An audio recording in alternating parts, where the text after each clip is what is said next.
Bienvenidos mis apreciados hermanos a su canal Aprendiendo de Jesús y a una nueva lección de Escuela Sabática según las notas y comentarios de la hermana Elena G. de White.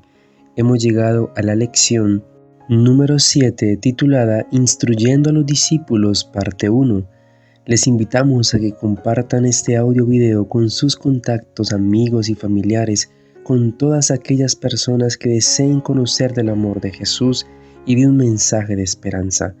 Gracias también por sus comentarios, por sus inquietudes, por los pedidos de oración que nos unen como hermanos en Cristo para poder estar en contacto cada día. Qué bendición es poder pertenecer a la familia de Cristo y a este ministerio de Aprendiendo de Jesús del cual hacemos parte cada uno de nosotros. Vamos a orar para comenzar. Padre Santo que estás en el cielo, gracias te damos, oh Dios, por tus bendiciones, porque nos cuidas, nos proteges y nos instas a seguir aprendiendo cada día de tu palabra. Bendícenos, oh Dios, al escudriñar lo que el Espíritu de profecía nos dice sobre la lección de Escuela Sabática y aprender de tu palabra. Guarda, oh Dios, a cada persona que escucha este mensaje, en el nombre de Jesús. Amén. Sábado 10 de agosto, Instruyendo a los discípulos, parte 1. Debemos elevar la cruz y seguir las pisadas de Cristo. Los que ensalzan la cruz de Cristo encontrarán que cuando hacen eso, la cruz los eleva dándoles fortaleza y valor y les señala al Cordero de Dios que quita los pecados del mundo. La cruz os eleva de las partes bajas de la tierra y os hace participar de una dulcísima comunión con Dios. Al llevar la cruz vuestra experiencia podrá ser tal que podréis decir: yo sé que mi Redentor vive, y porque Él vive, viviré yo también. ¡Qué magnífica seguridad! Comentarios de Elena G. de White en el Comentario Bíblico Adventista del Séptimo Día, tomo 5, página 1071. Me duele el corazón cuando se me muestra que hay muchas que han hecho del yo su ídolo. Cristo ha pagado el precio de la redención por ellas. A Él pertenece el servicio de todas las facultades de ellas. Pero su corazón está lleno de egoísmo y del deseo de ataviarse. No prestan atención a las palabras. Si alguno quiere venir en pos de mí, niéguese a sí mismo y tome su cruz y sígame. Mateo 8:34. La complacencia propia oculta a Cristo de la vista de ellas. No sienten el deseo de caminar delante de Dios con mansedumbre y humildad. No acuden a Jesús. No oran para que puedan ser transformadas a la semejanza de Él. Muchos que profesan ser cristianos lo son solo de nombre, no están convertidos, hacen resaltar el yo, no se sientan a los pies de Jesús como lo hizo María para aprender de Él, no están preparados para la venida de Cristo. Mensajes selectos, tomo 1, página 92 y 93. Es difícil que nos comprendamos a nosotros mismos, que tengamos un conocimiento correcto de nuestros propios caracteres. La palabra de Dios es clara, pero a menudo se cometen errores en la aplicación personal de la misma. Existe una inclinación a engañarnos a nosotros mismos y a pensar que sus amonestaciones y reprensiones no se aplican a nosotros. Engañoso es el corazón más que todas las cosas y perverso. ¿Quién podrá conocerlo? Jeremías 17:9. La Biblia es completa, clara y precisa. Define con exactitud cuál debiera ser el carácter del verdadero discípulo de Cristo.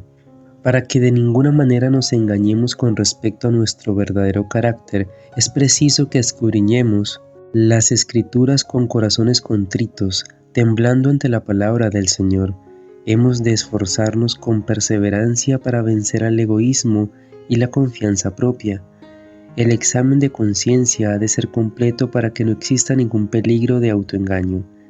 Examine sinceramente su corazón, porque en lo que a esto se refiere no puede permitirse correr ningún riesgo. Determine lo que significa ser cristiano de corazón y luego vístase con la armadura de Dios. Estudie el modelo, mire a Jesús e imítelo. Testimonios para la Iglesia, tomo 5, página 311. Domingo 11 de agosto, viendo claramente. Jesús y sus discípulos estaban ahora fuera de los límites de Galilea, en una región donde prevalecía la idolatría. Allí se encontraban los discípulos, apartados de la influencia predominante del judaísmo y relacionados más íntimamente con el culto pagano. En derredor de sí veían representadas las formas de la superstición que existían en todas partes del mundo. Jesús deseaba que la contemplación de estas cosas los indujese a sentir su responsabilidad hacia los paganos. Durante su estada en dicha región, trató de subtraerse a la tarea de enseñar a la gente a fin de dedicarse más plenamente a sus discípulos. Iba a hablarles de los sufrimientos que le aguardaban, pero primero se apartó solo y rogó a Dios que sus corazones fuesen preparados para recibir sus palabras. Al reunírseles, no les comunicó enseguida lo que deseaba impartirles. Antes de hacerlo, les dio una oportunidad de confesar su fe en Él para que pudiesen ser fortalecidos para la prueba venidera. El deseado de todas las gentes, página 379. Jesús preguntó a los discípulos: ¿Y vosotros? ¿Quién decís que soy? Pedro respondió: Tú eres el Cristo, el Hijo del Dios viviente. Pedro había expresado la fe de los 12. Sin embargo, los discípulos estaban mucho de comprender la misión de Cristo. La oposición y las mentiras de los sacerdotes y gobernantes, aun cuando no podían apartarlos de Cristo, les causaban gran perplejidad. Ellos no veían claramente el camino. La influencia de su primera educación, la enseñanza de los rabinos, el poder de la tradición, seguían interceptando su visión de la verdad. De vez en cuando resplandecían sobre ellos los preciosos rayos de la luz de Jesús, mas con frecuencia eran como hombres que andaban a tientas en medio de las sombras. Pero en ese día, antes que fuesen puestos frente a frente con la gran prueba de su fe, el Espíritu Santo descansó sobre ellos con poder. Por un corto tiempo sus ojos fueron apartados de las cosas que se ven para contemplar las cosas que no se ven. Segunda de Corintios 4:18. Bajo el disfraz de la humanidad, discernieron la gloria del Hijo de Dios, el deseado de todas las gentes, página 379 y 380. La verdad que Pedro había confesado es el fundamento de la fe del creyente. Es lo que Cristo mismo ha declarado ser vida eterna. Pero la posesión de este conocimiento no era motivo de engreimiento, no era por ninguna sabiduría o bondad propia de Pedro, por lo que le había sido revelada esa verdad. Nunca puede la humanidad de por sí alcanzar un conocimiento de lo divino. Es más alto que los cielos. ¿Qué harás? Es más profundo que el infierno. ¿Cómo lo conocerás? Job 11:8. Únicamente el espíritu de adopción puede revelarnos las cosas profundas de Dios, que nos ha revelado Dios por medio de su espíritu, porque el espíritu escudriña las cosas y aún las cosas profundas de Dios. Primera de Corintios 2:10. El secreto de Jehová es para los que le temen, y el hecho de que Pedro discernía la gloria de Dios era evidencia de que se contaba entre los que habían sido enseñados por Dios. Salmo 25:14, Juan 6:45. El deseado de todas las gentes, página 380. Lunes 12 de agosto. El costo del discipulado. Antes de la crucifixión, el Salvador había predicho a sus discípulos que iba a ser muerto y que resucitaría del sepulcro. Y hubo ángeles presentes para grabar esas palabras en las mentes y en los corazones. Pero los discípulos esperaban la liberación política del yugo romano y no podían tolerar la idea de que aquel en quien todas sus esperanzas estaban concentradas fuese a sufrir una muerte ignominiosa. Desterraron de su mente las palabras que necesitaban recordar, y cuando llegó el momento de prueba, los encontró sin la debida preparación. La muerte de Jesús destruyó sus esperanzas, igual que si no se las hubiese predicho. Así también las profecías nos anuncian el porvenir con la misma claridad con que Cristo predijo su propia muerte a los discípulos. Los acontecimientos relacionados con el fin del tiempo de gracia y la preparación para el tiempo de angustia han sido presentados con claridad, pero hay miles de personas que comprenden estas importantes verdades de modo tan incompleto como si nunca hubiesen sido reveladas. Satanás procura arrebatar toda impresión que podría llevar a los hombres por el camino de la salvación, y el tiempo de angustia no los encontrará listos. El conflicto de los siglos, página 580. Cuando Cristo le reveló a Pedro que el Salvador pronto pasaría por una prueba y sufrimiento, y Pedro replicó: «En ninguna manera esto te acontezca», el Salvador ordenó: «Quítate de delante de mí, Satanás». Satanás estaba hablando mediante Pedro, haciendo que él representara la parte del tentador. Pedro no se daba cuenta de la presencia de Satanás, pero Cristo podía descubrir la presencia del engañador, y al reprochar a Pedro se dirigió al verdadero enemigo. La obra de Satanás era desanimar a Jesús mientras se esforzaba por salvar a la raza depravada. Y las palabras de Pedro eran precisamente lo que Satanás deseaba oír. Se oponían al plan divino, y cualquier cosa que llevara ese sello distintivo era una ofensa para Dios. Fueron pronunciadas por instigación de Satanás, pues se oponían a la única medida que Dios podía tomar para mantener su ley y regir a los súbditos y al mismo tiempo salvar al hombre caído. Satanás esperaba que esas palabras desanimaran y descorazonaran a Cristo. Pero Cristo se dirigió al autor de ese pensamiento diciéndole: «Quítate de delante de mí, Satanás».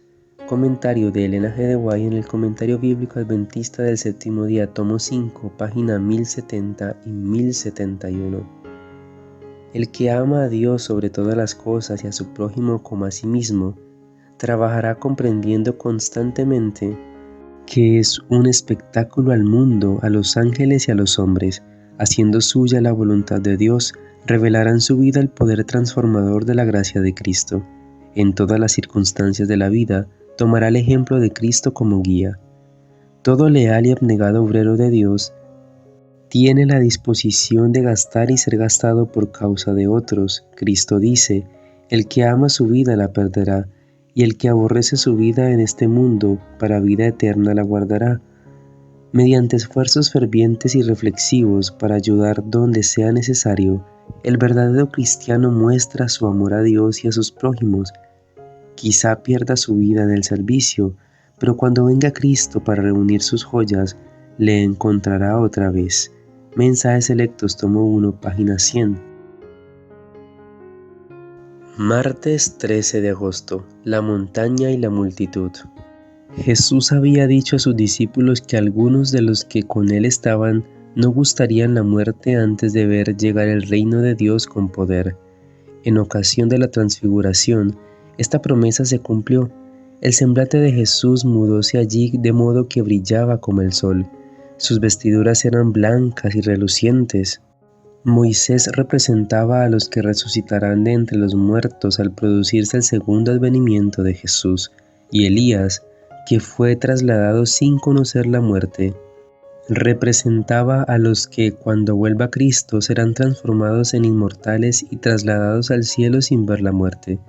Los discípulos contemplaban con temeroso asombro la excelsa majestad de Jesús y la nube que los cobijaba, y oían la voz de Dios diciendo con terrible majestad: «Este es mi Hijo amado, a él oíd». Primeros Escritos, página 164. Si puedes algo, ayúdanos, teniendo misericordia de nosotros. ¿Cuántas almas cargadas por el pecado han repetido esta oración? Y para todas la respuesta del Salvador compasivo es: si puedes creer, al que cree todo le es posible. Es la fe la que nos une con el cielo y nos imparte fuerza para luchar contra las potestades de las tinieblas. En Cristo, Dios ha provisto medios para subyugar todo rasgo pecaminoso y resistir toda tentación, por fuerte que sea. Pero muchos sienten que les falta la fe y por lo tanto permanecen lejos de Cristo. Confíen estas almas desamparadas e indignas en la misericordia de su Salvador compasivo. No se miren a sí mismas, sino a Cristo, el que sanó al enfermo y echó a los demonios cuando estaba entre los hombres. Es hoy el mismo Redentor poderoso. La fe viene por la palabra de Dios. Entonces aceptemos la promesa: al que a mí viene no le echo fuera. Juan 6:37. Arrojémonos a sus pies clamando: Creo, ayuda a mi incredulidad. Nunca pereceremos mientras hagamos esto, nunca. El deseado de todas las gentes, página 396. El poder y la malignidad de Satanás y de su hueste podrían alarmarnos con razón, si no fuera por el apoyo y salvación que podemos encontrar en el poder superior de nuestro Redentor. Proveemos cuidadosamente nuestras casas con cerrojos y candados para proteger nuestros bienes y nuestras vidas contra los malvados. Pero rara vez pensamos en los ángeles malos que tratan continuamente de llegar hasta nosotros y contra cuyos ataques no contamos en nuestras propias fuerzas con ningún medio eficaz de defensa. Si se les dejara, nos trastornarían la razón, nos desquiciarían y torturarían el cuerpo, destruirían nuestras propiedades y nuestras vidas. Solo se deleitan en el mal y en la destrucción, pero los que siguen a Cristo están siempre seguros bajo su protección. Ángeles de gran poder son enviados del cielo para ampararlos. El maligno no puede forzar la guardia con que Dios tiene rodeado a su pueblo. El conflicto de los siglos, página 506 y 507. Miércoles 14 de agosto. ¿Quién es el más grande? En una oportunidad, los discípulos disputaban sobre cuál de ellos sería considerado el mayor. No tenían la intención de que sus palabras llegaran a oídos del Maestro, pero Jesús leyó sus corazones y aprovechó la oportunidad para dar a sus discípulos una lección de humildad. Esta no era solo para el pequeño grupo que escuchaba sus palabras, sino que había de ser registrada para beneficio de todos sus seguidores hasta la terminación del tiempo. Entonces, Él se sentó y llamó a los 12 y les dijo: si alguno quiere ser el primero, será el postero de todos y el servidor de todos. Marcos 9:35. Los que poseen el Espíritu de Cristo no tendrán ningún tipo de ambición de ocupar una posición por encima de sus hermanos. Aquellos que son pequeños a sus propios ojos son los que serán considerados grandes a la vista de Dios. Y tomó a un niño y lo puso en medio de ellos, y tomándole en sus brazos les dijo: el que reciba en mi nombre a un niño como este me recibe a mí, y el que a mí me recibe, no me recibe a mí sino al que me envió. Marcos 9:36 y 37. Qué preciosa lección es esta para todos los seguidores de Cristo, los que descuidan los deberes de la vida que les incumplen directamente, los que no usan la misericordia y bondad, cortesía y amor hacia un niñito, están descuidando a Cristo. La edificación del carácter, páginas 53 y 54. Se está manifestando entre vosotros un espíritu que Dios no va a tolerar. Jamás los cristianos deben creer que son señores sobre la herencia del Señor. Quien ceda al espíritu de exaltación propia se pone bajo el dominio del enemigo, y los ministros del Evangelio que no pueden concordar con todas sus ideas y conceptos se apartan de ellos y habla en contra de ellos, para derramar el sarcasmo y la amargura de su corazón sobre los ministros y el ministerio. Jesús nos ha dado un fuerte y claro ejemplo mediante su vida de pureza y perfecta santidad. El ser más exaltado del cielo fue el más dispuesto a servir. El más honrado se humilló para servir a los que en un momento antes habían estado discutiendo acerca de quién iba a ser el mayor de su reino. Cada día con Dios, página 190. Dios obra por medio de los que Él elige.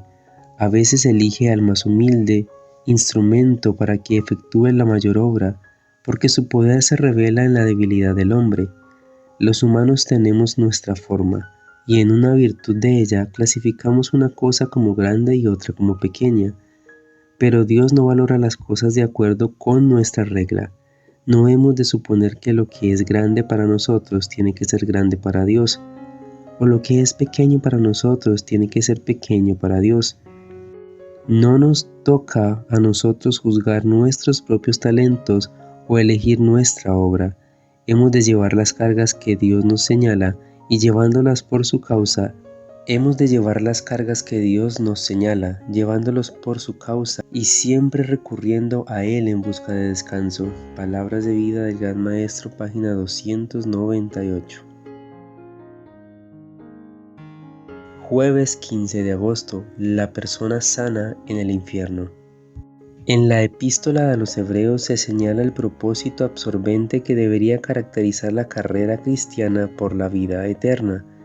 Dejando todo el peso del pecado que nos rodea, corramos con paciencia la carrera que nos es propuesta, puesto los ojos en el autor y consumador de la fe, en Jesús. Hebreos 12:1.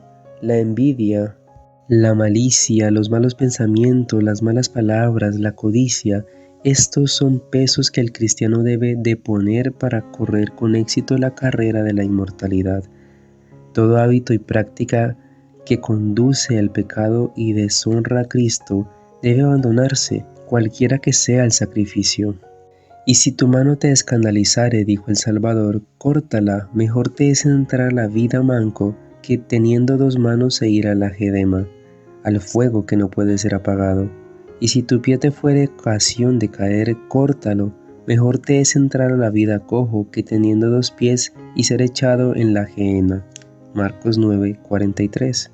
Si para salvar el cuerpo de la muerte debería cortarse el pie o la mano o hasta sacarse el ojo, ¿cuánto más fervientemente debiera el cristiano quitar el pecado que produce muerte al alma? Los Hechos de los Apóstoles, página 251. Dios no considera todos los pecados de igual magnitud. Ante su vista hay grados de culpabilidad como los hay también en el concepto del hombre finito, pero no importa cuán insignificante parezca algún rasgo equivocado de conducta ante los ojos humanos, ningún pecado es pequeño ante la vista de Dios. Los pecados que el hombre tiende a ver como pequeños pueden ser los mismos que Dios cuente como grandes delitos. Al borracho se le desprecia y se le dice que su pecado lo excluirá del cielo, mientras que el orgullo y el egoísmo y la avaricia no son reprochados. Pero estos pecados son especialmente ofensivos para Dios. Testimonios para la Iglesia, tomo 5, página 316. Es incalculable para el espíritu humano el daño que ha producido la herejía de los tormentos eternos. La religión de la Biblia, llena de amor y de bondad, y que abunda en compasión, resulta empañada por la superstición y revestida de terror. Cuando consideramos con cuán falsos colores Satanás pintó el carácter de Dios, podemos admirarnos con ese tema y hasta se aborrezca a nuestro Creador misericordioso. Las ideas espantosas que respecto de Dios han sido propagadas por el mundo desde el púlpito han hecho miles y hasta millones de escépticos e incrédulos. La teoría de las penas eternas es una de las falsas doctrinas que constituyen el vino de las abominaciones de Babilonia, del cual ella ha de ser bebida a todas las naciones. Apocalipsis 14:8, 17:2. Es verdaderamente inexplicable que los ministros de Cristo hayan aceptado esta herejía y la hayan proclamado desde el púlpito. Si nos alejamos del testimonio de la palabra de Dios y aceptamos falsas doctrinas porque nuestros padres las enseñaron, caemos bajo la condenación pronunciada contra Babilonia. Estamos bebiendo el vino de sus abominaciones. El conflicto de los siglos, página 526. Viernes 16 de agosto, para estudiar y meditar. Consejo sobre mayordomía cristiana, página 48, titulada Nuestra tarea. Hay un mundo que debe ser amonestado. Esta obra nos ha sido encomendada. Debemos practicar la verdad a cualquier costo. Debemos actuar como milicianos abnegados que están dispuestos a sufrir la pérdida de la vida misma, si es necesario, en el servicio de Dios. Hay una gran obra que debe hacerse en poco tiempo. Debemos comprender cuál es nuestro trabajo y hacerlo fielmente. Todos los que finalmente reciban la corona de victoria mediante un esfuerzo noble y decidido para servir a Dios, habrán ganado el derecho de ser vestidos con la justicia de Cristo. El deber de cada cristiano consiste en formar parte de la cruzada contra Satanás y en levantar en alto el estandarte ensangrentado de la cruz de Cristo. Esta obra exige sacrificio. La abnegación y la cruz están a lo largo de todo el camino de la vida. Cristo dijo: si alguno quiere venir en pos de mí, niéguese a sí mismo, tome su cruz y sígame. Mateo 16:24. Los que obtienen los tesoros de este mundo están obligados a trabajar y sacrificarse. Deberían pensar los que van en pos de una recompensa eterna, que no necesitan hacer sacrificios. Padre nuestro que estás en el cielo, gracias te damos, oh Dios, por la oportunidad de estudiar tu palabra, porque cada mañana, cada tarde, cada noche, cada momento en el cual abrimos tu palabra y estudiamos, nos das cuenta de tu inmensurable amor, de ese deseo de que tus hijos puedan ser salvos, y es nuestro objetivo.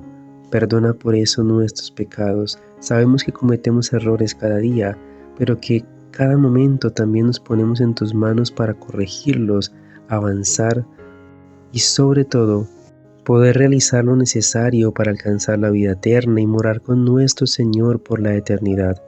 Bendice a cada persona que ha escuchado este mensaje, a cada miembro de este ministerio de Aprendiendo de Jesús, que podamos haber sido instruidos de una manera gratificante y que cada día que parezca malo, triste o agobiante pueda ser un día de triunfo en el nombre de Jesús. Contesta, oh Dios, cada oración conforme a tu voluntad. En el nombre de Jesús. Amén.